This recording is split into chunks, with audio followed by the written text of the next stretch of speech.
10 বছরের বেশি কেউ প্রধানমন্ত্রী থাকতে পারবে না। বিএনপি সহ 3টি দল ছাড়া সবাই এ বিষয়ে একমত বলে জানিয়েছেন জাতীয় ঐকমত্য কমিশনের সহসভাপতি ড. আলী রিয়াজ। তিনি বলেন, প্রস্তাবের অনেক বিষয়ই রাজনৈতিক দলগুলো এখনো পর্যন্ত একমত হতে পারেনি।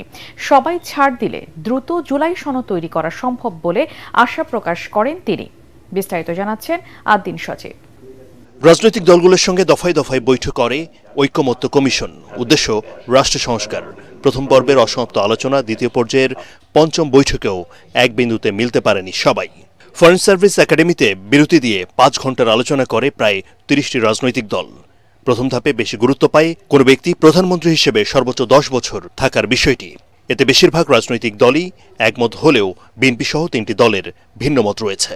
যে আলোচনাগুলো হয়েছে তার রিফ্লেকশন, তার প্রতিফলন ঘটিয়েই একটা নতুন প্রস্তাব আনা হবে, যাতে করে এই যে সাম্য, মানবিক মর্যাদা, সামাজিক সুবিচার ও গণতন্ত্র সংবিধানে যুক্ত করা, উল্লেখ করা কিংবা অন্যভাবে সংযুক্ত করার প্রশ্নটা তখন বিবেচিত হবে। এইটা ঐকমত্য কমিশনের পক্ষ থেকে একটা সুনির্দিষ্ট প্রস্তাব আনা হবে, যা লিখিতভাবে, যেটা আসলে আজকের আলোচনাকে রিফ্লেক্ট করে।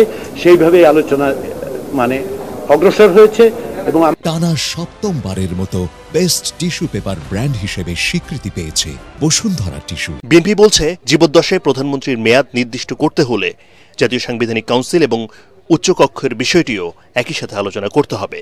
তবে মেয়াদ বা বার নিয়ে বিতর্কে আটকে না থেকে কোনো ব্যক্তির প্রধানমন্ত্রী হিসেবে সর্বোচ্চ 10 বছর থাকার প্রস্তাবকে স্বাগত জানিয়েছে জামাতে ইসলামী, এনসিপি সহ অধিকাংশ রাজনৈতিক দল।